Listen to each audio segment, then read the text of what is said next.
लाज वाटते का? लाज? हा, पोराच्या तोंडचं चिकन पळवताना लाज वाटते का? बघ ना, बाप आहे की साप आहे.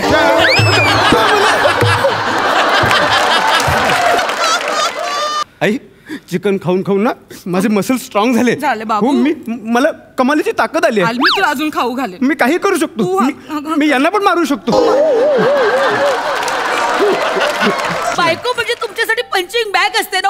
नाही, विशू, असं नाही, विशू. This is- नाही तुम्ही बाहेर खालीपणे वागायचं आणि नंतर बायकाच बरंच ओरडायचं. नाही. असेच येते तुम्ही पुरुष. तुमच्यासाठी किती काही करा. नाही, विशू, का रे का? विशू, नको. का असं वागलाय समीर का? विशू नाही, विशू ऐक. का असं वागतोय समीर का? विशू, विशू हे असं ए मी विशू. कुठे कमी पडले समीर? विशू, कोण म्हणतंय तू कमी पडलीस? विशू, मी सांगतो तू प्रमाणापेक्षा जास्तच पडली आहेस.